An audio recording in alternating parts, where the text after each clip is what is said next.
पड़ोसन ने खाना खा लिया। सच में बहू हो तो हमारी पड़ोसन ममता जी की जैसी। अब देखो ना, ममता जी की जब से बहू आई ना, तब से वो घर पर ज्यादा रहती ही नहीं। कभी इधर घूम रही है, कभी उधर घूम रही है। पिछले 3 महीने हो गए तब से दिखाई नहीं दिए। वही तो, इसीलिए मैं कहती हूँ तेरी बहू जब भी आए ना शीला, तू अपनी बहू को ममता जी की बहू जैसे ही ट्रेन करना। अरे सावित्री जी, आज के जमाने में ऐसी बहू मिलना मतलब भूसे में से सुई निकालना। लेकिन कोशिश तो पूरी रहेगी, बाकी प्रभु जाने। फिलहाल तो अब चाय पियो, ठंडी हो रही है। और ये बातचीत हो रही थी दो पड़ोसन शीला और सावित्री के बीच, जो अपनी तीसरी पड़ोसन ममता जी की बहू दामिनी के बारे में बात कर रही थी। दरअसल अभी दामिनी की शादी को लगभग 1.5 साल ही हुआ था, लेकिन उसके व्यवहार की चर्चा पूरी कॉलोनी में होती थी और सबको दामिनी जैसी बहू चाहिए थी। अब आप सोच रहे होंगे ऐसा भी क्या खास था दामिनी में, तो रुकिए जरा, सब्र कीजिए, अभी आपको आगे आगे पता चल जाएगा। देखते ही देखते कुछ दिनों में शीला जी के बेटे पुनीत का भी रिश्ता तय हो जाता है। पुनीत और रिया घंटों फोन पर बातें करते रहते थे। तो फिर आज खाने में क्या बनाया मैडम? यार सच बताओ ना पुनीत, मैं तो धीरे धीरे अब खाना बनाना सीख रही हूँ। आज ना मैंने बहुत टेस्टी सैंडविच बनाया। आप कहो तो आपको अभी कॉलोनी के गेट पर दे जाओ। अरे नहीं, रहने दो। अभी किसी ने देख लिया तो बिना बात का बवंडर बन जाएगा। बस अब कुछ दिनों की तो बात है, अगले महीने तुम हमारे घर टन। लेकिन मेरी कितनी सारी शॉपिंग है जो अभी बची हुई है। बस एक बात को, मुझे ना डर लगता है, तुमने जो बात कही थी ना, तुमको खाना बनाने में कोई इंटरेस्ट नहीं है। भाई खाना बनाना सीख लेना। तुम्हारी सासू माँ को खाना बनाने वाली बहू चाहिए, और वो भी बिल्कुल दामिनी भाभी जैसी, हर काम में परफेक्ट बहू चाहिए, वो भी बिल्कुल दामिनी वाली। रिया एकदम से दामिनी का नाम सुनकर सोच में पड़ गई। रुको पुनीत, मैं तुम्हारे आधे से ज्यादा रिश्तेदारों को तो जान चुकी हूँ, लेकिन ये नाम आज मैंने पहली बार सुना। अरे तुमने आज तक कभी सुना नहीं मम्मी के मुंह से दामिनी भाभी का नाम? नहीं तो पुनीत, ये कैसे हो सकता है? अगर मम्मी के पास कोई 15 मिनट भी बैठ जाए तो 10 बार उनका नाम सुन ले। दामिनी भाभी मतलब हमारे घर के जस्ट सामने रहने वाली ममता आंटी की बहू। अच्छा, ऐसा क्या खास बात है तुम्हारी दामिनी भाभी में? अब क्या बताऊं, आकर खुद ही देख लेना क्या क्या खासियत है दामिनी भाभी में। अब आप सोच रहे होंगे भाई ऐसी भी क्या खास बात है ये सामने रहने वाली दामिनी भाभी में? हाँ, अभी नहीं बताऊंगी थोड़ा सब्र और आगे बढ़ते हैं कहानी में। घर में शादी का माहौल है और बड़े ही जोरों शोरों से पुनीत की बारात की तैयारी लगी हुई है। अरे पुनीत बेटा, वो मेरा सूट कहाँ रख दिया तूने? पापा जी वो तो माँ को पता होगा ना। अरे वो अपने कमरे की अलमारी में जाकर देखे ना, बस वहीं होगा। बस कुछ दिनों की बात है और भगवान करे मुझे दामिनी जैसी बहू मिल जाए और इन सारी झंझालों से मैं मुक्त हो जाऊं, फिर ममता जी की तरह घूमना शुरू करूंगी। यह सब रखना उठाना मेरे से नहीं होता। हाँ भाई हाँ शीला जी, बस कुछ ही दिनों का इंतजार, फिर आपकी ये दौड़ धाम खत्म होने वाली है। लेकिन मेरी बहू भी संस्कारी बहू दामिनी जैसी हो तब ना। पता नहीं कौन से पुण्य किए होंगे ममता जी ने। अब शादी बड़ी हंसी खुशी से निपट जाती है। 2-3 दिन में ही रिया को रसोई की कमान पकड़ा दी जाती है। धीरे धीरे करके घर के सारे मेहमान भी चले जाते हैं और घर में बचते हैं सिर्फ शीला जी, रिया और उन दोनों के पति यानी कि पुनीत और सतीश जी। बहू आज नाश्ते में क्या बना रही है? मम्मी जी सच कहूँ तो मुझे बहुत कुछ ज्यादा बनाना आता तो नहीं, आप कहें तो मैं आपके लिए बढ़िया सा सैंडविच बनाऊं। ये सुनकर शीला जी की त्योरियां चढ़ जाती है। बहुत ज्यादा बनाना आता नहीं? अरे तू तो अपनी माँ के घर से कुछ सीख कर आई नहीं है? सामने वाली दामिनी को देख, पूरा घर अपने अकेले के दम पर चलाती है और जब से आई है तब से उसकी सास 2-3 महीने के लिए बाहर घूमने चली जाती है।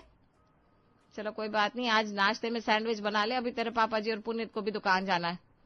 ठीक है मम्मी जी। रिया फटाक से जाकर रसोई में सैंडविच रेडी करती है।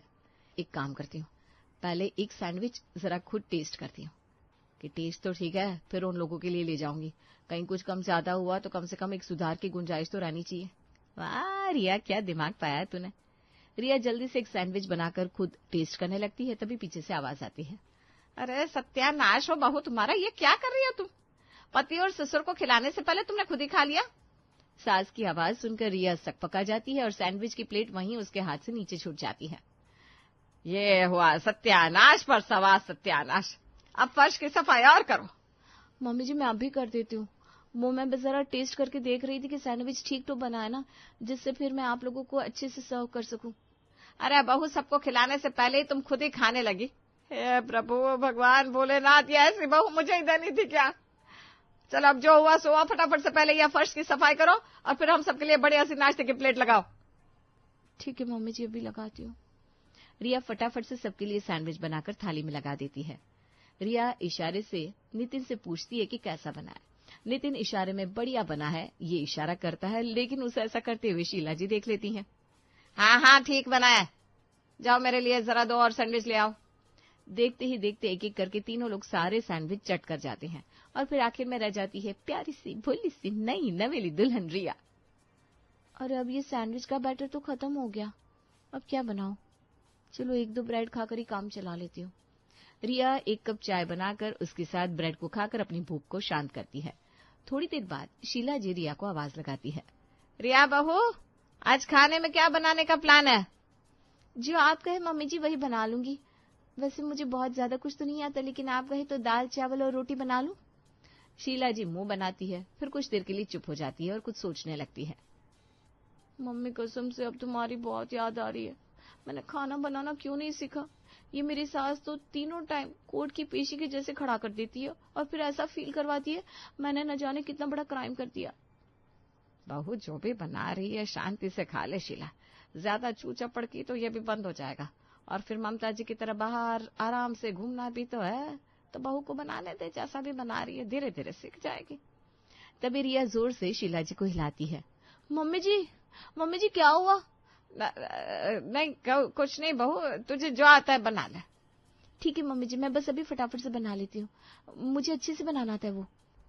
रिया जल्दी से रसोई में जाती है, कुकर में दाल और पतीले में चावल चढ़ा देती है और एक के बाद एक काम करने लगती है। लो जी, ये बन गई दाल, ये बन गए चावल और ये रही मेरी। वाह क्या खुशबू है। आज बताती हूँ माँ को कि आपकी छोटी सी रिया अब शेफ रिया बन चुकी है। रिया के ये सब काम को शीला जी नजर चुराकर किचन में बनी छोटी सी खिड़की से देख रही थी। चलो खाना तो ठीक ठाक बना लेती है मेरी बहू, जरा जाकर मैं आराम कर लेती हूँ। इतना कहकर शीला जी अभी पलटी ही थी कि रिया के हाथ से चम्मच गिरने की आवाज सुनकर शीला जी पलटती है। लेकिन ये क्या? अरे अनर्थ, घोर अनर्थ। बहू ये क्या कर रही हो तुम? अभी ना तो ससुर ने खाया है ना तो पति ने, उसके बाद तेरी ये सास भी तेरे सामने जीती जागती बैठी है, लेकिन तुम हम सबको पीछे पछाड़ कर खुद खा रही हो। हाँ आई एम रियली सॉरी, गलती होगी मम्मी जी।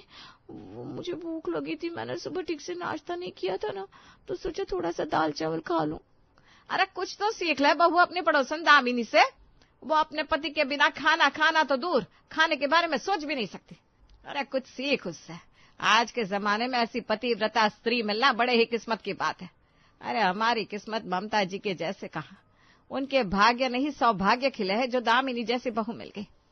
आज फिर ये नाम सुनकर रिया के कान खड़े हो जाते हैं और उसको वो सब याद आ जाता है जो उसे एक बार पुनीत ने फोन पर बताया था। अच्छा ठीक है मम्मी जी, मुझसे गलती हो गई, मैं अभी पानी पीकर अपना काम चला लेती हूँ। पहले आप सब लोग खाना खा लो, फिर मैं खा लूंगी। हाँ ये हुई ना बात, कुछ सीख दामिनी बहू से। इतना कहकर शीला जी तो आराम से छत पर धूप खाने चली जाती है, लेकिन पीछे से एक सवाल रिया के मन में छोड़ जाती है। आखिर ये दुष्ट दामिनी है कौन जिसने मेरा जीना हराम कर रखा है? आज मैं इससे मिलकर रहूंगी, देखूं तो आखिर कौन है, इसी दुनिया की है या फिर मंगल ग्रह से आई कोई एलियन है। जब देखो सब एक ही बात कहते हैं, उसकी जैसा मिलना आसान नहीं। अब रिया भी अपनी बालकनी पर आकर ताक झाक करने लगती है, लेकिन उसे दामिनी कहीं भी नजर नहीं आती। आखिर ये दामिनी नाम की चिड़िया किस घर में रहती है? तभी रिया को अचानक से कुछ आवाज सुनाई देती है और उसका ध्यान उसकी ओर खींचता चला गया। रिया जब अपनी आंखें घुमाकर देखती है तो सामने की छत पर उसे 2 लोग दिखाई देते हैं। हाँ आओ ना आप, वही तो, आपके बिना तो मेरा छत पर आने का जी ही नहीं करता। अच्छा तो ये है इन सब की दामिनी भाभी। ओके तो चलो एक बार मिलती है और देखती हूँ क्या खास है इनमें। रिया फटक से अपनी छत पर पहुंच जाती है जहाँ सासू माँ शीला जी पहले से विराजमान थी। ये देखो तुम बिना कुछ पूछे बिना कुछ कहे छत पर आ गई। अरे सीखो कुछ दामिनी से, वो आज तक मुझे अपने पति के बिना छत पर नहीं दिखाई दी। अरे नहीं मम्मी जी, वो तो आपके लिए पानी लेकर आई थी, आपको बहुत प्यास लगी होगी ना। हाँ चलो शुक्र है कुछ तो अकल आई। अब रिया हर रोज नोटिस करती कि वाकई में दामिनी भाभी की रसोई की लाइट उनके पति के घर आने के बाद ही जलती। दामिनी भाभी कभी भी छत पर अकेले दिखाई नहीं देती, जब भी कपड़े डालने होते तो जरूर से उनके पतिदेव साथ में होते। फिर एक दिन अरे यार कुछ तो करना पड़ेगा भाई, ये दामिनी भाभी से आखिर मुलाकात कैसे होगी। तभी तो इनसे कुछ सीखने को मिलेगा। मानना पड़ेगा दामिनी भाभी को, वाकई में ये तो कलयुग की सती सावित्री है। इनसे फ्रेंडशिप करनी ही पड़ेगी, नहीं तो एक दिन मेरी सास मुझे कच्चा चबा जाएगी। अब रिया आते जाते चलते फिरते दामिनी भाभी के घर पर निगाहें जमाए रखती, और फिर एक दिन वही होता है जिसकी रिया को तलाश थी। हाँ जी रिया को मौका मिल जाता है, और क्या। बहू, बहू कहाँ हो तुम? हाँ जी मम्मी जी। मैं जरा कॉलोनी के नुक्कड़ वाली विमला जी के यहाँ बुलावे में जा रही हूँ। आज उनके यहाँ उनकी बेटी की हल्दी का बुलावा है, कुछ अच्छा बना कर रख लेना, और याद है ना? हाँ जी मम्मी जी, बिल्कुल याद है। मुझे खाना बाकी सबके खाने के बाद खाना है, छत पर अकेले नहीं जाना है, बालकनी पर तो बिल्कुल भी खड़े नहीं होना है, और हाँ, बिल्कुल सामने वाली दामिनी भाभी की जैसे ही बनना है, यही ना? वाह बहू, तूने तो बिल्कुल सही कहा, बिल्कुल ऐसे ही सब करना। इतना कहकर शीला जी चली जाती है। फिर आज रिया कहाँ रुकने वाली थी। सबसे पहले वो बालकनी में जाती है, जहाँ उसे दामिनी भाभी दिखाई नहीं देती। आज सबसे सही समय है, वक्त भी है, मौका भी है, दस्तूर भी है, लेकिन हमारी ये दामिनी भाभी कहाँ है? रिया ये सोचते सोचते बालकनी में इधर से उधर से इधर चक्कर काटने लगती है। तभी उसे अचानक से दामिनी के बड़े जोर से हंसने की आवाज सुनाई देती है। तो मैडम बाहर से शॉपिंग करके आ रही है, चलो जल्दी से चलो, नहीं तो एक बार अंदर चली गई तो फिर रह जाओगी। भाभी भाभी। तभी दामिनी अपनी गर्दन उठाकर देखती है तो उसे बालकनी से बाहर लटकती हुई रिया दिखाई देती है। अरे अरे, नीचे गिर जाओगे रिया, आराम से। क्या हुआ, तुमने मुझे आवाज क्यों लगाई? भाभी कैसी हैं आप? अरे नीचे आ जाओ पहले, मुझे तुम्हें इस तरह देखकर डर लग रहा है। अच्छा, आप अंदर नहीं जाना, मैं अभी नीचे आ रही हूँ। रिया एक्सप्रेस की स्पीड से भागते हुए नीचे आती है। और कैसी हो रिया? अरे आपको मेरा नाम कैसे पता भाभी? पता कैसे नहीं होगा, तुम्हारे आने से पहले से लेकर आज भी हर दूसरे तीसरे रोज आपकी सासू माँ छत पर आपका जिक्र कर ही देती है। अच्छा जी, ऐसी बात है। वो मेरे बारे में वैसे क्या बात करती है? यही कि दामिनी, ओ दामिनी, मेरी बहू को भी कुछ सिखा दो। ओहो, तो फिर भाभी आप मुझे कब से सिखा रही है? मैं कब से आपके घर आऊं? अरे मैं क्या सिखाऊंगी, मेरे पास ऐसा कुछ है ही नहीं सिखाने को, और वैसे भी मैं आजकल शॉपिंग में बिजी हूँ रिया। तो एक काम करो ना भाभी, कल मैं आपके साथ शॉपिंग में चलूंगी, फिर वहीं से चलते चलते सारी चीज सीख लूंगी। नहीं, मैं अपने पति के बिना घर के बाहर एक कदम भी नहीं रखती। रिया मुझे बिल्कुल भी आदत नहीं है, तुमने तो देखा ही होगा, मैं छत पर भी इनके साथ ही जाती हूँ। पता नहीं, मुझे ना बड़ा ही अजीब सा लगता है ऐसे अकेले छत पर जाना। तभी रिया के कंधे पर कोई धीरे से हाथ रखता है, जिससे रिया डर जाती है और पलट कर देखती है। कुछ सिखाया नहीं है बहू? क्या कहा दामिनी बहू ने? तो उसके साथ अकेले शॉपिंग पर जाने की बात कर रही है, लेकिन उससे कहा कि वो अपने पति के बिना अकेले नहीं जाती। जी मम्मी जी। ये देखकर दामिनी मुस्कुराने लगती है। अब आंटी जी, आप तो मेरा नेचर जानती हैं। अरे हाँ भाई, अकेली मैं क्या बहू, तेरा नेचर तो पूरी कॉलोनी जानती है। अच्छा आंटी जी, अब मैं चलती हूँ, पतिदेव अंदर है, आज सुबह से खाना नहीं खाया। आज वो जरूरी काम से बाहर थे ना, अभी मार्केट से आए हैं, अब हम दोनों साथ में बैठकर खाएंगे। इतना कहकर दामिनी इतराते हुए अपने घर के अंदर चली जाती है, और रिया शीला जी के पीछे पीछे अपने घर की ओर चल देती है। अरे यार रिया, अब तो आज तेरी वाट लगने वाली है, भगवान जी मेरी रक्षा करो। शीला जी घर आकर रिया से कुछ नहीं कहती, जिसे देखकर रिया एकदम अचंभे में थी, लेकिन फिर भी उसे पूरी रात डर लगा रहता है। रिया और पुनीत जब रात में अपने कमरे में होते हैं तो रिया पुनीत को पूरी आपबीती सुनाती है। उसे सुनकर पुनीत जोर जोर से हंसने लगता है। तुम तो ऐसे डर रही हो रिया, जैसे मम्मी जी तुमको सूली पर लटका देगी। और पुनीत तुमको मस्ती सूझ रही है, यहाँ मेरी जान हलक में अटकी हुई है, तुम एक लड़की का दुख कभी नहीं समझ सकते। चलो हटो, मुझे सोने दो। अरे सुनो तो रिया मैडम। रिया डरते डरते शीला जी और सतीश जी को चाय देती है और फिर अपने नाश्ते की तैयारी में लग जाती है।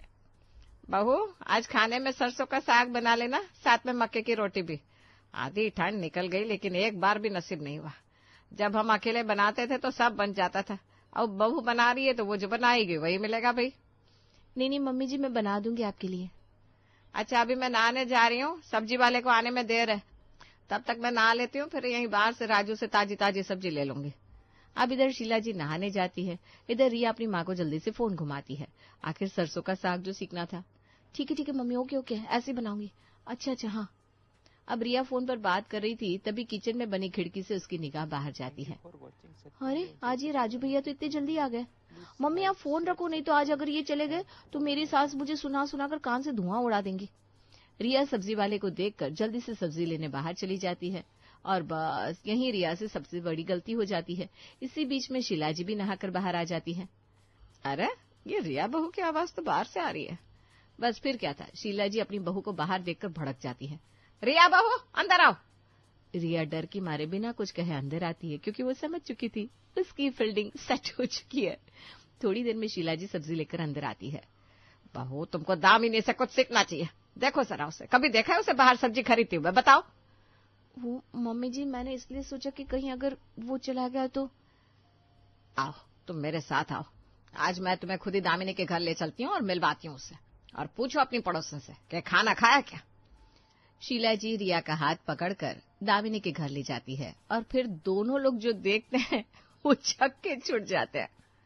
अरे ये क्या हुआ आंटी जी? यही कि आप तो अपने पति के बिना खाना ही नहीं खाती, लेकिन ये पिज्जा बर्गर। हाँ, ये पति के बिना खाना इसलिए नहीं खाती क्योंकि जब पति घर आकर खाना बनाएगा तभी तो खाना खाएगी ना आपकी दामिनी भाभी। मतलब निखिल बेटा, मैं कुछ समझी नहीं। इतनी सी बात समझ में नहीं आ रही क्या आंटी जी आपको? अरे मेरा पति आकर घर पर खाना बनाता है तभी मैं खाती हूँ। जब वो कपड़े डालने जाएगा तब वो छत पर जाएंगी, जब पति ड्राइवर की तरह गाड़ी चलाकर ले जाएगा तब वो शॉपिंग पर जाएगी। और तो और सास को भी इतना परेशान कर लो कि वो अपनी बेटी के पास और मायके जाकर रहने लगे। क्या? तो ममता जी? तभी पीछे से ममता की आवाज सुनाई देती है। हाँ शीला, हमने कभी किसी को कुछ बताया नहीं, इसलिए सब यही कहते हैं कि दामिनी जैसी बहू चाहिए। हाँ, तो हमारी मम्मी जी को भी दामिनी भाभी जैसी ही बहू चाहिए। क्यों मम्मी जी? नहीं बहू, चल घर चलते हैं। तू तो जैसी भी है मेरे लिए बेस्ट है। चल।